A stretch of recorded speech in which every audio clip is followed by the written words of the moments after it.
Hi, welcome to our channel where we share the most intriguing stories.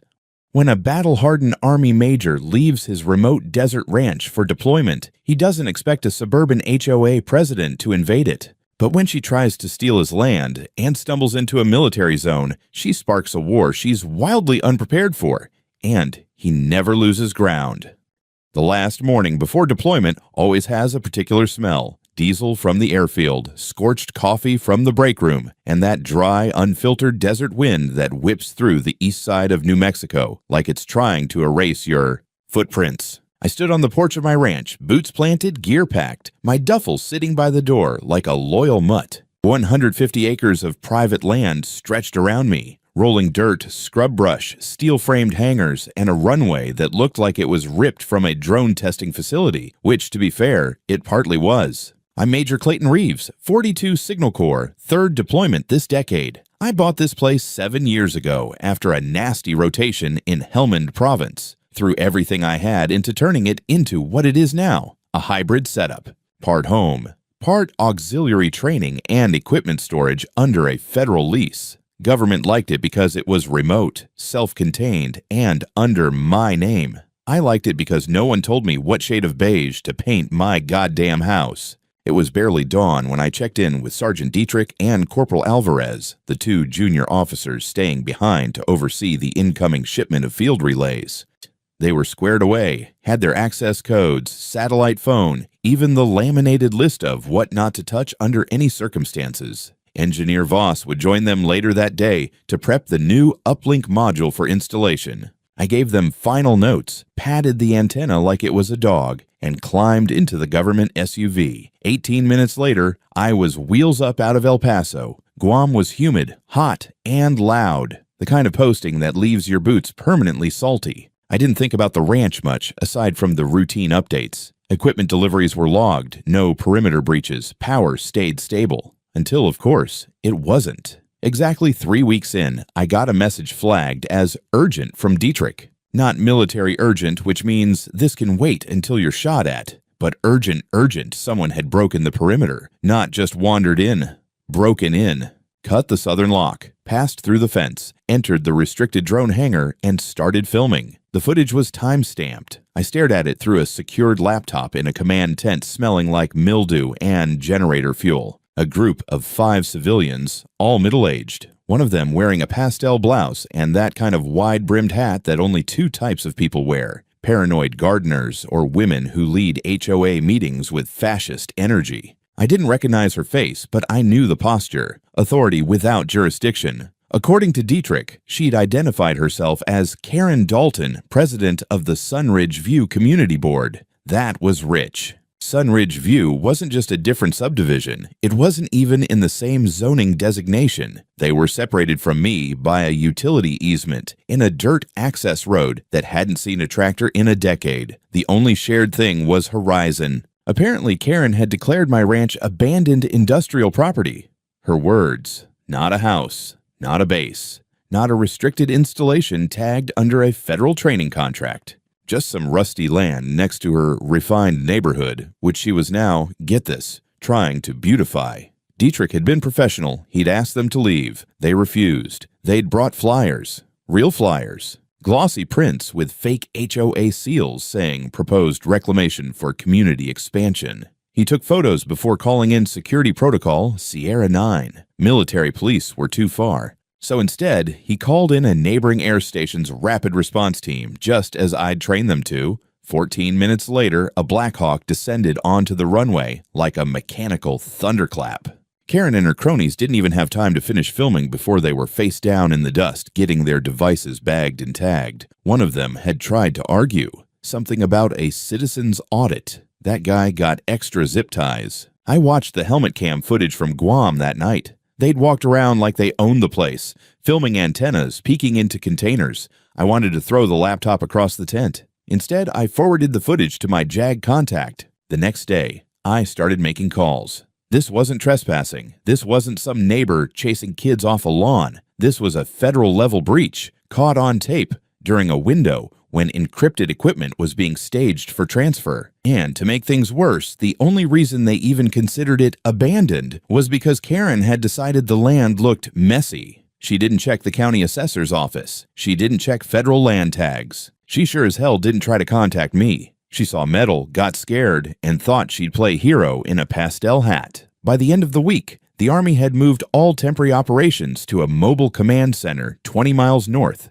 But the damage was done. The breach had triggered enough red flags that Homeland Security was looped in, and the Department of Defense was asking questions I didn't have answers for yet. I extended my deployment by 2 days just to assemble a travel pack of legal and military documents. Then I boarded the next flight back to the States, and I was just getting started. The first thing I felt when I stepped off the plane in El Paso wasn't relief. It was heat, dry, unbothered, and unapologetic. The second thing I felt was anger simmering in my sternum like a pilot light waiting for a fuel line. 46 hours earlier, my ranch had been treated like a public park by a squad of HOA enthusiasts armed with clipboards and self-importance. I still couldn't believe I was saying that sentence out loud. We drove straight from the airfield to the ranch. Sergeant Dietrich sat shotgun giving me a rundown. He'd already filed a restricted incident report with the Army's legal office. Funny how that paperwork had more weight than anything the HOA had ever posted on someone's door.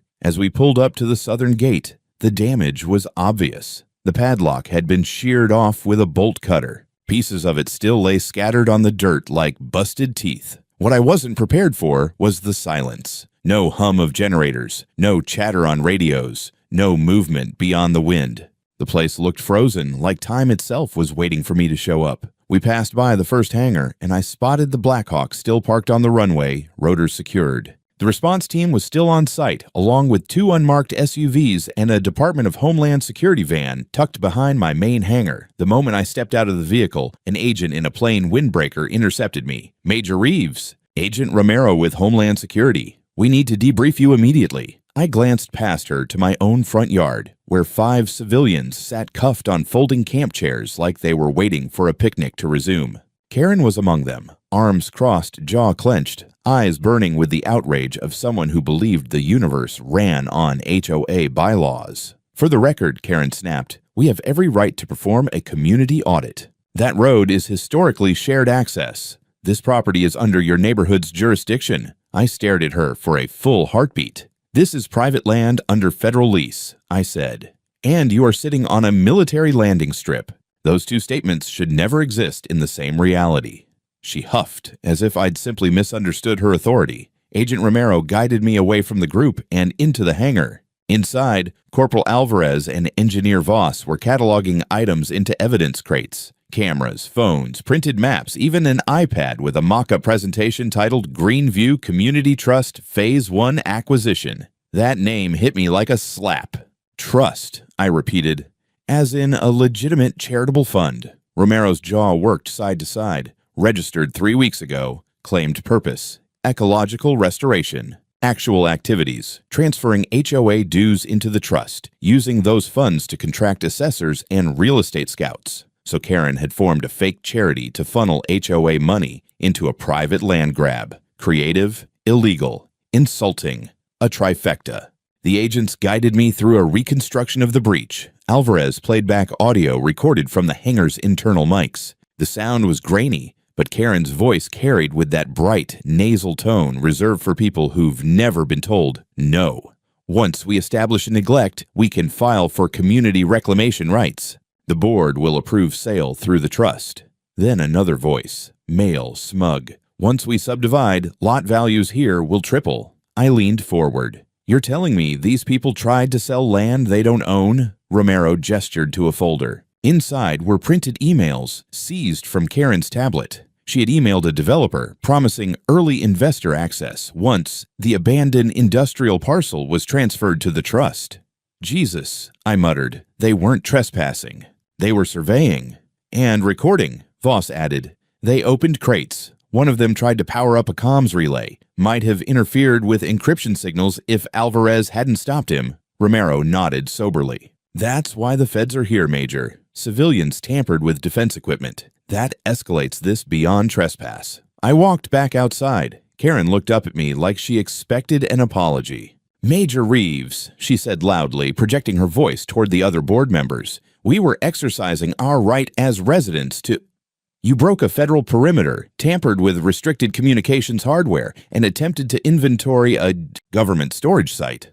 Do you know what that's called? She blinked. It's called interference with military operations, I said. And the penalty is prison. Karen barked out a laugh, a brittle, humorless noise. You can't put me in prison. I'm a property owner. I almost admired her commitment to delusion. 2 military police officers walked up and uncuffed her from the folding chair just to handcuff her properly. Ma'am, one of the MPs said, you're being transported for federal questioning. Karen sputtered. You have no authority. This is harassment. I'll have every one of you removed from your jobs. As they guided her toward the SUV, Dietrich leaned toward me. Sir, what exactly is the charge? I didn't blink. Start with unauthorized access to a restricted military zone, attempted interference with classified equipment, and fraud involving a charitable entity. Dietrich whistled low. That's more than a noise complaint. Karen screamed something about lawyers as she was loaded into the vehicle. I watched the SUV doors slam shut. Not a sound on the ranch,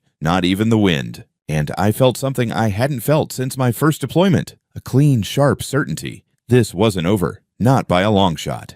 The morning after Karen Dalton was dragged off my property in cuffs, I got up before sunrise and walked the southern fence line alone. It was barely light, the air still cold enough to bite, but I needed to see it with my own eyes. I followed the trail of broken sagebrush and scuffed dirt down to the exact spot where my gate had been breached. The lock was gone, of course, cut clean, probably with a 30-bolt cutter from whatever discount hardware store sells those to suburban insurgents. What remained was a twisted hanging chain and the distinct boot prints of HOA Justice Warriors. When I got back to the main house, Alvarez was already logged into the mobile server. He'd pulled the internal logs from the motion sensors I'd installed last spring, the ones I didn't tell anyone about. Not because they were secret, just because some things didn't need to be advertised. Sir, he said, turning the screen toward me, you're going to want to see this.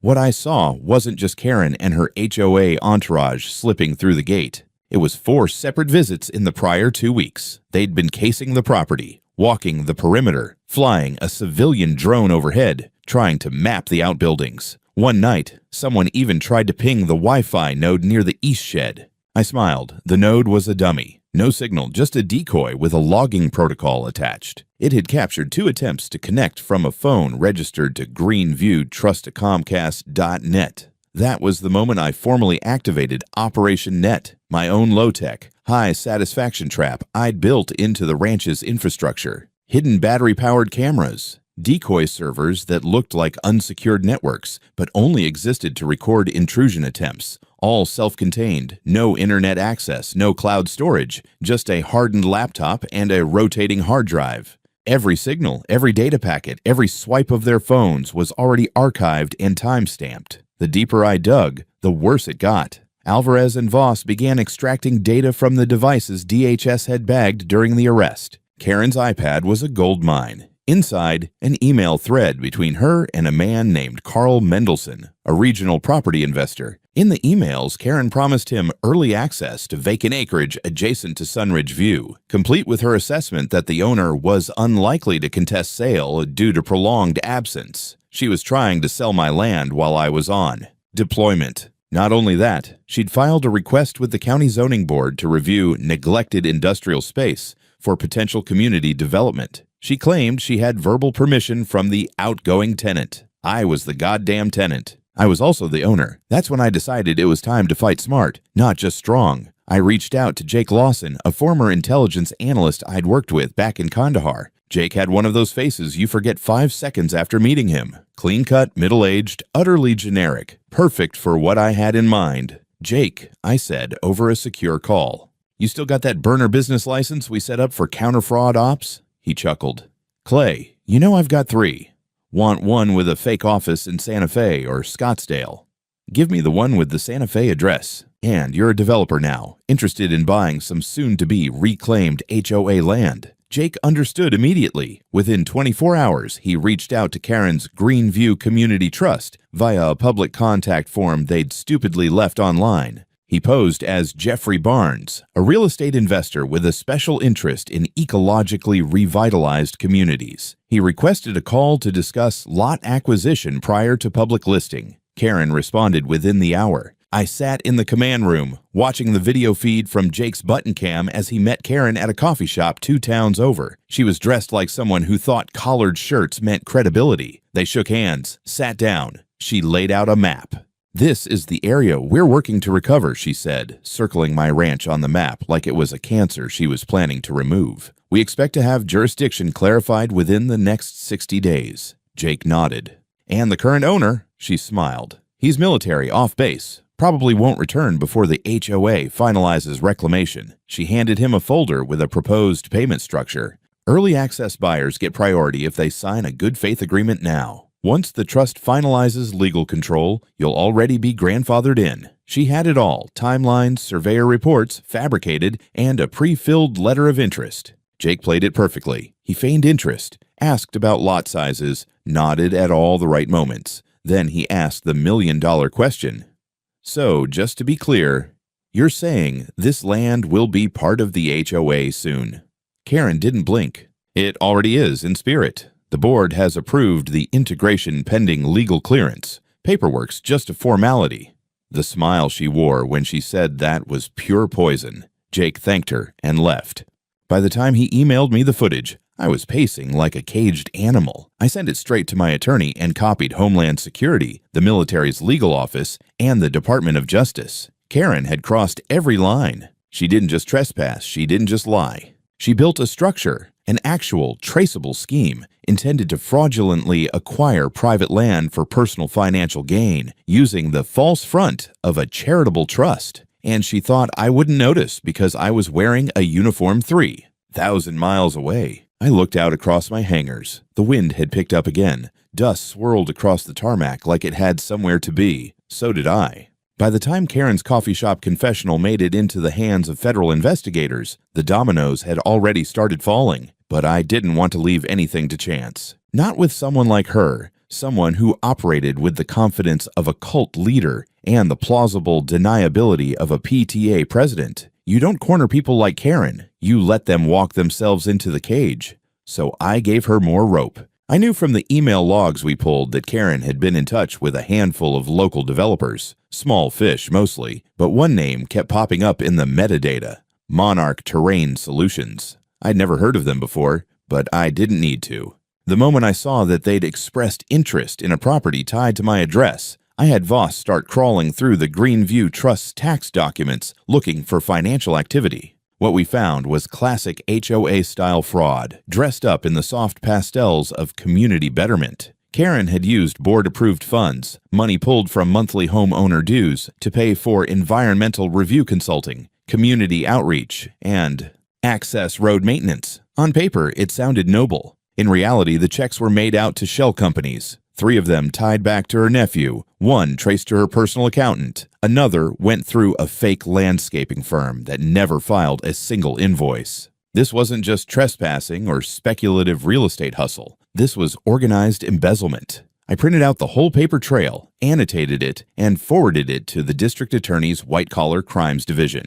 Then I filed a civil lawsuit of my own. We served it at her house on a Thursday morning. According to Dietrich, she tried to slam the door in the process server's face. The man dropped the envelope on her welcome mat and said, "Ma'am, it's federal." That's not optional. The next day, I launched phase 2 of my counteroffensive, public exposure. See, people in HOA communities like Sunridge View are usually passive until their wallets get involved, so I gave them a reason to care. Using every scrap of non-classified data I had, I created a comprehensive incident timeline. Karen's illegal access, her fake foundation, her unauthorized sale negotiations, and the HOA's misuse of funds. I left out the encryption-sensitive stuff, but included everything else. Then I called a public Zoom meeting. I didn't hide who I was. In fact, I opened the call by stating my full name, rank, and property title. There were over 100 participants, mostly residents of Sunridge View. Some recognized me from town. Others had clearly never bothered to wonder what the giant hangars across the scrubland were doing there. I gave them a presentation they'd never forget. Slide by slide, I laid out the scheme. The false foundation, the board meeting minutes that had mysteriously disappeared from HOA records, the financial transfers, the fake reclamation documents, and the private meetings Karen had with developers, while representing herself as the rightful authority over my land. At the end of the call, I dropped the hammer. "This isn't just a neighborly dispute," I said. "This is fraud, conspiracy to commit theft of private property, and attempted sabotage of federal operations. And you funded it. With your dues." Silence. Then chaos. People started shouting over each other in the chat, demanding answers, asking for refunds. Someone named Jerry unmuted and yelled, "I knew she was shady the second she banned holiday decorations." I logged off 10 minutes later, leaving behind a full-blown homeowner revolt. That night, Karen emailed me. Subject line, "You've made a mistake." No greeting, no signature, just that one sentence, sitting like a threat, too afraid to show its teeth. The next morning, I received notice from the county records office. Someone had attempted to refile a zoning variance on my parcel. The request had been denied immediately thanks to the flag I'd placed on the property through the Defense Real Estate Network, but it was clear Karen was trying to make a last-minute power play. She wasn't backing down. Fine. Neither was I. 2 days later, Jake, still acting as our friendly fake developer, scheduled a second meeting with her, this time bringing a wire and a legal witness. We wanted her to double down, to repeat it all, and she did.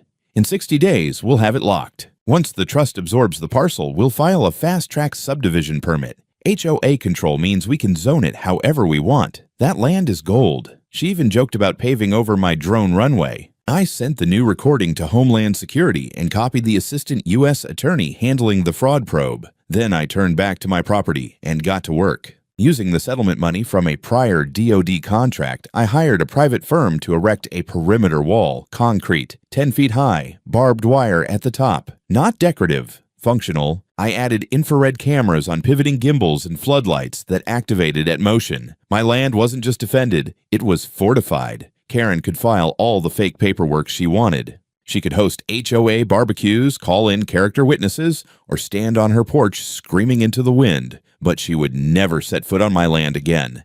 And if she tried, well, the cameras were already recording. There's a particular quiet that settles over a war zone before something explodes. It's not silence, not really, just a low, vibrating tension, like the air itself is holding its breath. That same kind of quiet had begun to settle over Sunridge View. Only here, the blast radius wasn't going to be shrapnel and dust. It was going to be lawsuits, subpoenas, and federal agents knocking on doors. After the Zoom call debacle, the HOA's public image had taken a nosedive. Their Facebook group, once a smug echo chamber of lawn complaints and passive-aggressive cupcake invites, had imploded under the weight of infighting. Posts were getting deleted faster than they could be screenshotted. Karen had gone dark. No statements, no appearances, not even a denial. That didn't mean she wasn't moving. She was. Quietly. Desperately. Within a week, the county zoning board forwarded me an alert. Another request had been submitted for review of neglected parcel adjoining Sunridge View, citing community concern and environmental hazard.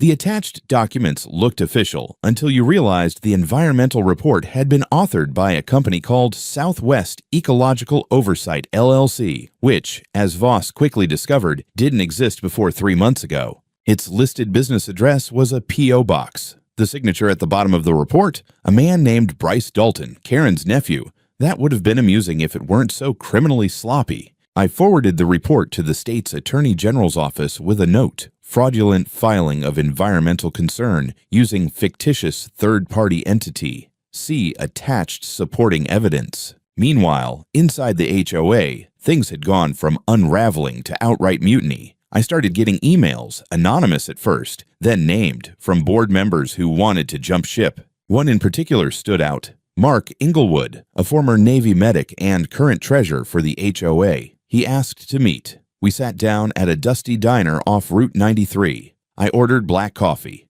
He ordered chamomile tea and looked like a man who hadn't slept in weeks. "I didn't know about the land thing," he said right off the bat. None of us did. Karen ran all of that through her special subcommittee. Greenview was pitched as a beautification fund, and you never thought to ask why a beautification fund needed shell companies. He winced. "I did. Once," she said, questioning it would undermine the board's cohesion. Then she sent out a vote of no confidence behind my back. Classic. But Mark brought more than guilt.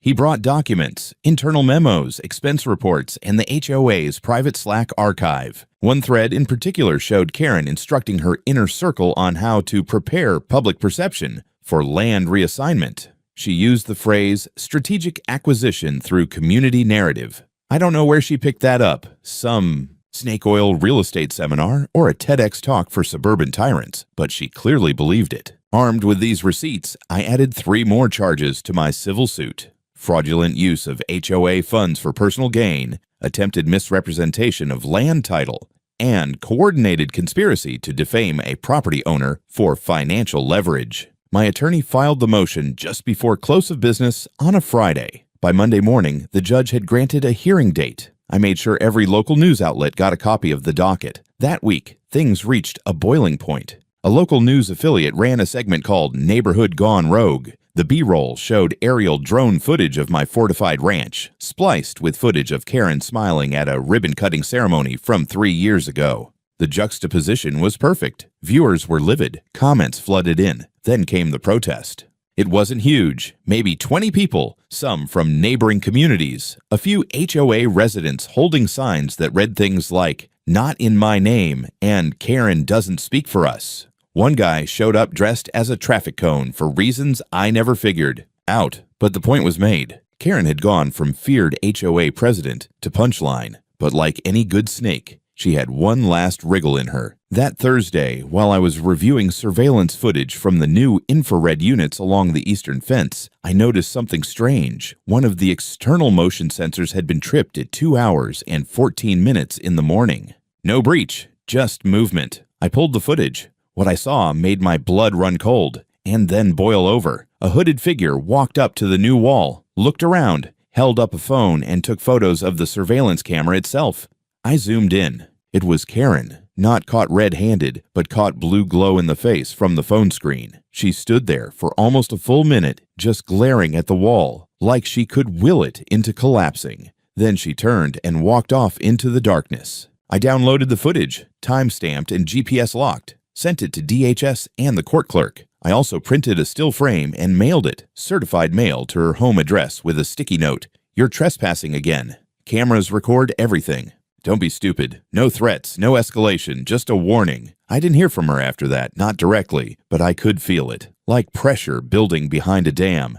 The kind of tension you only see in people who realize, too late, that they're no longer playing a game. They're caught in one. And the rules, those were mine now. There's something uniquely satisfying about watching a system built on arrogance and fraud start to buckle under its own weight. Karen Dalton had spent years weaponizing bureaucracy, bending neighborhood codes into personal cudgels, building a tiny suburban empire, one nuisance violation at a time. Now, that empire was on fire, and she was still throwing gasoline. After her late-night camera staring session, she vanished. Not in the physical sense. Her car still showed up in the HOA lot, and she was spotted entering the boardroom twice. But she went radio silent. No public statements, no replies to legal notices, no countersuits. The kind of silence that means one of two things. She was lawyered up, or she was planning something worse. I prepared for both. On the federal side, the case had picked up steam. Homeland Security had looped in the military's Criminal Investigative Division, and 2 analysts from the Defense Counterintelligence and Security Agency flew in to do an on-site risk assessment of the breach. They weren't happy. Not with the footage. Not with the fact that a civilian had physically approached encrypted tech, and definitely not with the email threads that now included phrases like land absorption timeline. Their conclusion, the breach had non-trivial implications for communications integrity, and Karen's actions, however uninformed, could have introduced unpredictable variables during scheduled encrypted transmissions. Translation: she could have accidentally screwed with an active military uplink. That kicked everything up to the Department of Justice. Karen was now facing a multi-agency investigation, civil, criminal, and federal, but she wasn't going down without a scene. She made her move 2 days before the HOA's annual election. Through an internal board memo leaked to me by Mark Inglewood, Karen announced a full internal audit of the HOA's finances and external liabilities, claiming it was time to stabilize operations and reorient the trust to new leadership. Priorities. Her language was a mess of passive voice and corporate word soup, but one thing was clear: she was trying to shift blame. She even hinted that certain board members had acted unilaterally, and that she would be cooperating fully with all investigations. Cute. Then came the retaliation. That Friday, a code enforcement officer from the county showed up at my ranch.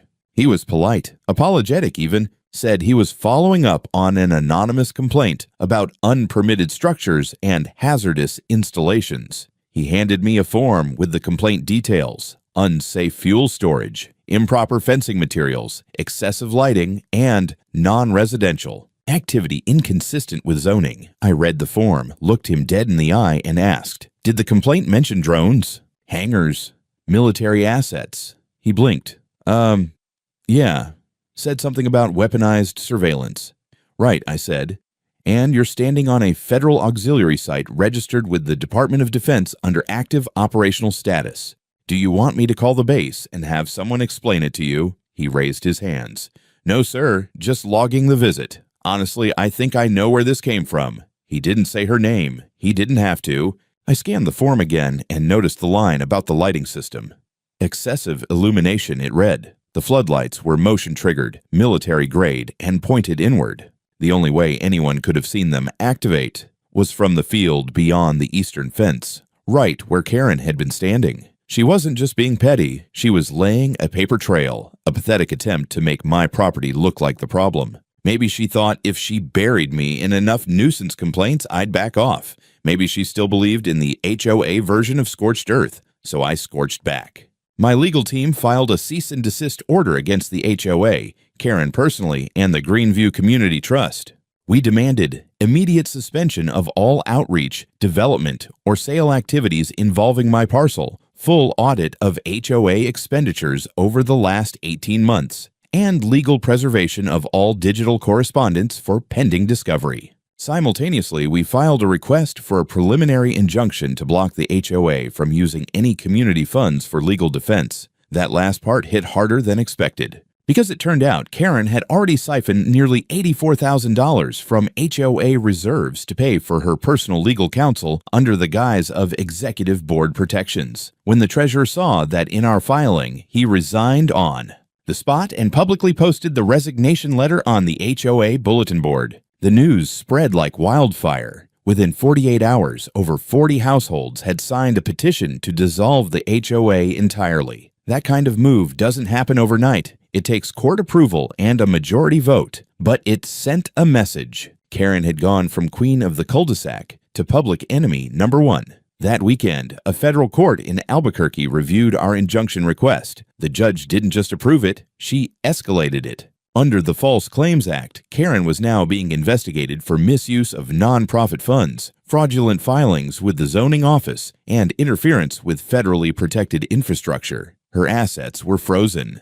The Greenview Trust's bank accounts were seized, and she was officially barred from engaging in any real estate, development, or administrative actions related to Sunridge View pending the outcome of both the civil and federal cases. That night, I walked out onto my runway, looked up at the sky, and breathed in the dry desert air. Somewhere behind me, the surveillance system clicked softly, cataloging every shift in wind and light. Karen had thrown everything she had at me, and it wasn't enough. Not even close. If Karen Dalton had any survival instinct left, it was buried somewhere beneath a mountain of legal paperwork, frozen assets, and half a neighborhood demanding her resignation.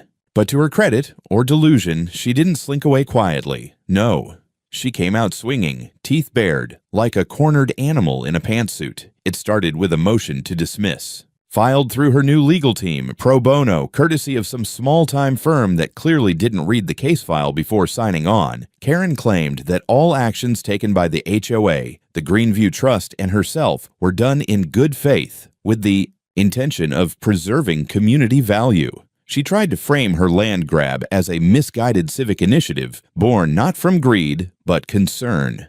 Her filing included a cherry-picked set of neighborhood complaints, 2 fake testimonials, and an unsigned memorandum of understanding between Greenview and an unnamed property consultant. The consultant, unsurprisingly, didn't exist. My attorney took one look and said, "She's not trying to win. She's trying to build a public narrative." That narrative collapsed the next day. The Albuquerque Daily ran a feature article titled, "How One HOA President Tried to Sell a Military Installation," accompanied by side-by-side photos of my drone runway and Karen at a town hall meeting. The story laid out everything, from the faked inspections to the false environmental reports to her being caught on surveillance at 2 in the morning taking pictures of government equipment. Karen responded the only way she knew how: a press conference. She set up a folding table outside the HOA clubhouse with a single microphone and 3 trembling board members flanking her like unwilling captives. She looked thinner, twitchier, wearing a blazer that probably hadn't been ironed since Obama's second term. She opened her mouth and delivered what might be the most unintentionally hilarious defense I've ever heard. My actions were based on community demand. The land in question posed an unresolved safety hazard. My team sought to resolve it through partnership, not confrontation. She said this as if she hadn't been caught on tape trying to sell my land to a fake developer in a Starbucks.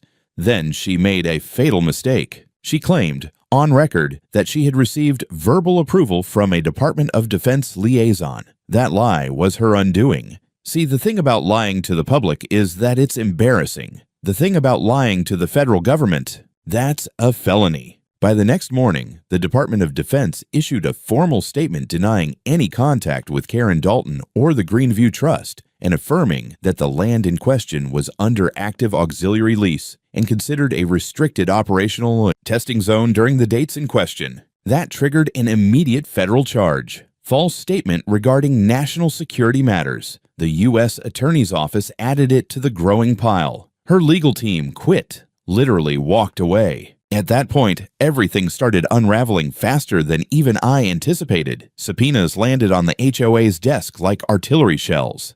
The Greenview Trust's incorporation paperwork was audited and found to be riddled with errors. Names misspelled, bank accounts linked to private Venmo transfers, one consulting invoice that was actually for a birthday party tent rental. It would have been funny if it hadn't been so deeply aggressively illegal. And in the middle of it all, I got a letter, handwritten, from Karen. It wasn't an apology. Of course not. It was an accusation. She claimed I had manipulated the system, used my military privilege to intimidate civilians, and erode the self-governing principles of the HOA. She ended it with a line that would have been pathetic if it weren't so completely delusional. "This isn't justice. It's revenge." I stared at the letter for a while, thought about burning it. Instead, I put it in a file folder marked Evidence, Mental State. Then I picked up the phone and called the assistant U.S. attorney. "I think she's about to crack," I said. I was wrong. She didn't crack. She snapped. That weekend, surveillance picked up something wild. Karen walking the northern property line, talking to herself.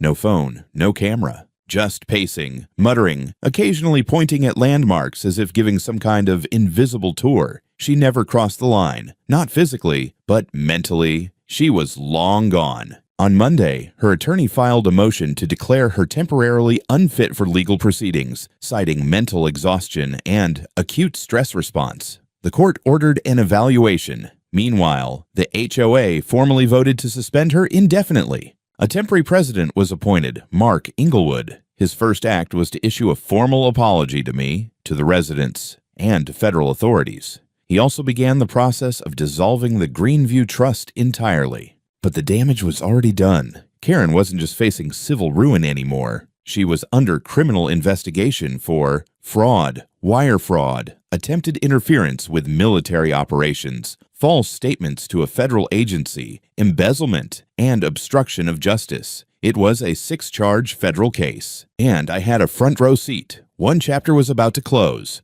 but I knew what was coming next. The reckoning. There's a certain silence that comes after battle. Not peace, not victory, just stillness. The kind that lets the dust settle and the gravity of everything you just went through land fully in your bones. That was the silence sitting on my ranch in the weeks following Karen Dalton's final collapse. The federal indictment landed on a Wednesday. I was standing in the drone hangar reviewing a new batch of encrypted signal relays when Dietrich walked in holding a manila envelope with that familiar red stamp, U.S. District Court, Albuquerque. Inside were the official charges, 6 felony counts, including federal fraud, obstruction, and unlawful interference with military operations. Maximum potential sentence, over 30 years. Her mugshot hit the news the next day. Hair pulled back tight, lips pressed into a bitter line, eyes empty. The once proud president of Sunridge View, HOA, who had lectured neighbors about mailbox paint shades and garbage bin etiquette, now listed on the Bureau of Prisons website. I didn't celebrate. Not yet. There was still the civil case to finish. At the evidentiary hearing, Karen, now represented by a federal public defender, pled no contest to all civil allegations. Her lawyer didn't fight the documentation. The emails, the financials, the fake environmental reports, the fraudulent charity filings, all admitted into the record. The judge didn't even blink when awarding me the full damages, $1.2 million in compensatory and punitive claims. HOA funds covered a portion of it under the association's liability coverage. The rest, that was on Karen personally. Her house was seized, her accounts liquidated, and her precious Greenview Trust officially dissolved under court supervision. But the bigger win wasn't in numbers. It was in impact. Sunridge View collapsed in on itself. Following the judgment, 47 out of 62 homeowners filed to exit the HOA. The board had no choice. With no quorum, no budget, and no credibility, Sunridge View formally lost its license as a governing body. The county absorbed infrastructure maintenance, and the HOA's offices were shut down. The sign out front, once a proud emblem of suburban control, was taken down by court order. Mark Englewood, who had become something of an accidental hero through all this, reached out to me after the dissolution. "She left a mess," he said, rubbing the back of his neck. "But people are talking again. No more fines for garden gnomes, no more threats over paint swatches. Hell, my wife finally put out Christmas lights without getting a violation." I smiled, not because of the lights, because it was over. Mostly. I used a portion of the settlement money to upgrade the ranch, reinforced the perimeter wall, added a subterranean server bunker for classified signal routing, installed a retractable cover over the runway. The Army was so pleased with the improvements that they converted my auxiliary lease into a formal designation, Ridgepoint Training and Operations Base. It became a certified training site for reserve units and drone operations, a permanent military footprint in the middle of nowhere, thanks to one HOA president's inability to mind her damn business. We held a small dedication ceremony. Nothing flashy. A flag, a few brass, a certificate framed on the hangar wall. No press, no speeches, just purpose. Afterward, I ordered a sign. Not a warning sign, not a threat. A truth. Big. Black. Stainless steel lettering. Bolted into a slab of sandstone at the front gate. Private property. Military use trespassers will be detained. And they already were. Every time I passed it, I smiled. Not because I won, but because I didn't blink. She thought I'd be too far away, too preoccupied, too bound by my own discipline to respond. She thought the uniform made me blind, rigid, predictable. She forgot that I'm not just a soldier, I'm a damn tactician, and I don't lose ground. Especially not to someone like Karen.